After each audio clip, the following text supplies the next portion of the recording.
Oke, tanpa perlu basa-basi kita langsung saja ya. Saya mau bertanya kepada Sari Ting Ting. Saya heran ya sama Sari Ting Ting. Kenapa di setiap video kamu ya, di setiap Anda itu selalu membuat perbandingan antara Indonesia dan Malaysia. Di satu sisi Indonesia itu kamu lebih memperlihatkan atau mempertontonkan keburukan di dalam negeri. Sedangkan Malaysia itu kamu angkat yang baik-baik saja, yang bagus-bagus saja. Kalau kamu mengatakan bahwa orang yang nonton konten saya itu kalau dasarnya sudah tidak suka, pasti dia akan tidak suka apapun yang saya lakukan. Bukan ya. Tetapi memang konten kamu itu, kamu kan punya 2 channel ya kan? Dan semua konten-konten yang kamu tampilkan itu ya, kesan yang saya dapatkan saya sebagai penonton, ya seperti itu. Kamu menjelek-jelekan negerimu sendiri ya. Kamu mempertontonkan keburukan yang ada di dalam negeri. Di satu sisi, kamu mempertontonkan inilah kemajuan Malaysia, inilah kebaikan Malaysia, inilah kelebihan-kelebihan yang tidak dimiliki di Indonesia. Ya. Itu hampir setiap video saya lihat video kamu itu. Dan kamu walaupun berdalih bahwa yang kamu lakukan itu hanyalah sekedar untuk kritik, membuat perbandingan, sehingga akhirnya pemerintah Indonesia itu sadar untuk membuat perbaikan-perbaikan sehingga Indonesia lebih baik. Ya itu kesan kamu, tetapi kesan kita sebagai penonton ya, itu tidak merasakan seperti itu.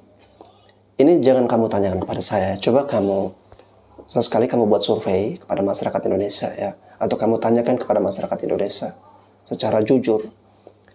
Di situ pasti saya yakin sekali ya, semua masyarakat Indonesia tidak suka dengan konten-konten kamu. Karena konten-konten kamu mempublishkan, kamu mempublikasikan ya kepada masyarakat Malaysia tentang keburukan-keburukan yang ada di dalam negeri, keborokan-keborokan yang ada di dalam negeri, kekurangan-kekurangan yang ada di dalam negeri, kamu tunjukkan kepada masyarakat Malaysia. Itu maksudnya supaya apa? Apakah supaya masyarakat Malaysia menangkap bahwa oh Indonesia sangat ketinggalan, oh Indonesia masih jauh di bawah Malaysia. Ini saya baru menemukan YouTuber-YouTuber seperti ini ya. Kita perhatikan YouTuber-YouTuber Indonesia yang di luar negeri ya. Itu mereka selalu mengharumkan nama baik bangsa kita, memberitakan yang positif, memberitakan yang baik-baik. Tetapi ada apa dengan orang-orang sejenis Sari Ting Ting ini yang selalu mempertontonkan keburukan di dalam negeri untuk dipertontonkan kepada bangsa luar? Nah, ini sangat disayangkan. Kalau tujuan Anda itu mau kritik kepada pemerintah, Anda sampaikan video itu untuk pemerintah atau kepada masyarakat Indonesia. Tetapi di video-video kamu, di thumbnail itu selalu ada bendera Malaysia. Kamu kadang menggunakan logat atau berkomunikasi menggunakan bahasa Melayu Malaysia. Di komentar-komentar video kamu, itu sebagian besar hampir 90% adalah masyarakat Malaysia. Itu artinya retensi penontonmu itu sebagian besar berada di Malaysia. Kalau di konten-konten kamu tidak ada yang menghentikan ya, dan kamu selalu mengumbar-umbarkan kejelekan yang ada di dalam negeri, kekurangan-kekurangan yang ada di dalam negeri, itu saya nilai kamu sebagai orang yang mau merusak citra baik bangsa dan negara kita. Buat kritik itu ditujukan kepada masyarakat Indonesia dan kepada pemerintah Indonesia, bukan kepada masyarakat Malaysia. Kamu boleh merasakan bahwa apa yang kamu buat itu sah-sah saja, bagian dari kritik, tidak ada masalah. Tetapi yang menjadi masalahnya adalah semua penonton Indonesia tidak suka dengan diksi pemilihan katamu, kemudian dengan gambar-gambar videomu yang selalu meninggikan Malaysia tapi merendahkan Indonesia. Itu yang kita tidak suka. Jadi kamu tolong sadar-sadarlah. Nah, di video terbaru Sari Ting Ting ini, kebetulan dia mempunyai 2 channel ya. Di situ dia membuat sebuah video tentang sebuah berita ya. Jadi ada berita dengan judul demi ikuti ANBK 45 pelajar SMP di Kalbar numpang jaringan internet Malaysia. Memang itu ada berita dari Kompas, ada 45 siswa SMP di Kalbar.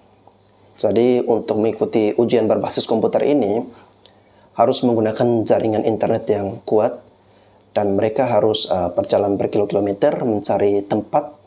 Dan di situ ada pancaran sinyal yang bagus dari tetangga ya. Kebetulan mereka ini berada di daerah perbatasan, sehingga mereka bisa memanfaatkan jaringan internet dari Malaysia untuk mengikuti ujian tersebut.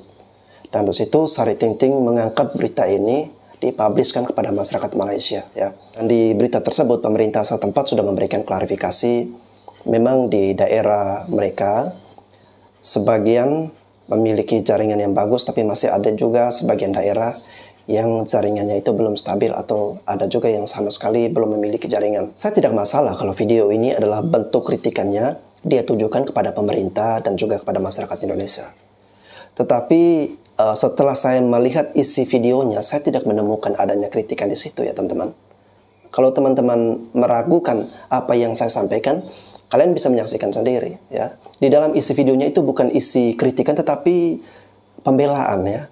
Dia menggunakan berita tersebut sebagai suatu pembelaan terhadap dirinya. Dan juga kalau memang toh video itu adalah bentuk kritikan, kenapa thumbnailnya itu harus ada bendera Malaysia? Kenapa harus ditujukan kepada masyarakat Malaysia? Ditujukan saja kepada masyarakat Indonesia, kepada pemerintah Indonesia. Bukan seperti itu cara kritiknya. Ini lebih kepada memainkan sentimen sebenarnya. Lalu yang berikutnya, berita itu sebenarnya sudah lama ya. Itu dari tahun 2021. Ujian yang sudah dilewati oleh anak sekolah ya, itu sudah basi sebenarnya beritanya. Dan anak-anak sekolah pun sudah melewati ujian tersebut. Dan sekarang mulai ada ujian yang baru. Nah, untuk Sari Ting-Ting, saya akan menampilkan sebuah video perbandingan ya. Video tandingan maksudnya. Dan video tandingan ini adalah video dari salah satu putra Papua ya. Beliau dari pedalaman Papua. Beliau membuat sebuah vlog. Dan semoga teman-teman bisa menikmati video ini sampai akhir. Di situ dia merasa bersyukur di pedalaman Papua itu pemerintah bisa membangun jaringan internet di situ.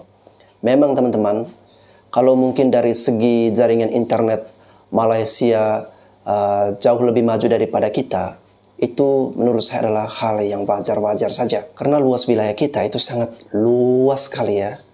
Luas wilayah kita itu 7,81 juta kilometer persegi. Dibandingkan dengan luas wilayah Malaysia, 1 juta pun tidak ada, malah jauh sekali. Ini cuma 329.847 km persegi. Bandingkan ya, 7 juta dengan 300.000 ya. Itu jauh sekali ya. Makanya kalau misalnya di Malaysia masih ada daerah yang jaringan internetnya belum menjangkau daerah tersebut, nah itu yang harus dipertanyakan ya. Berbeda dengan Indonesia. Indonesia wajar sekali karena dengan luas wilayah yang 7 jutaan kilometer persegi ini memang membutuhkan proses dan tahapan-tahapan. Lagian permasalahan pembangunan yang ada di dalam negeri itu bukan hanya sekedar jaringan internet, banyak sekali ya.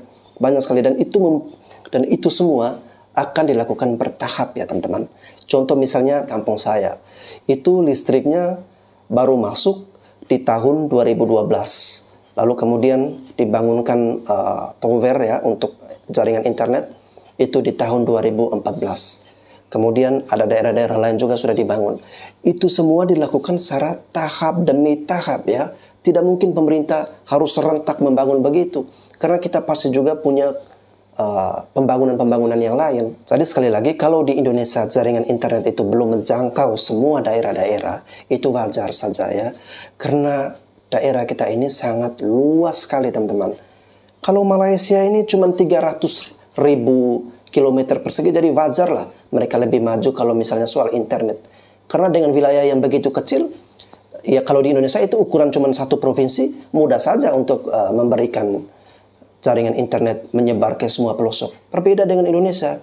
Jadi perbandingan yang dibuat oleh Sari Ting-Ting ini tidak fair dan tidak berimbang, tidak objektif begitu. Lebih pada tendensi, lebih pada memainkan sentimen sebenarnya. Beritanya pun sudah lama. Oke teman-teman, saya akan menampilkan video dari salah satu putra Papua yang tahu bersyukur, tahu berterima kasih pada pemerintahnya. Dan semoga teman-teman bisa menikmati video ini sampai akhir.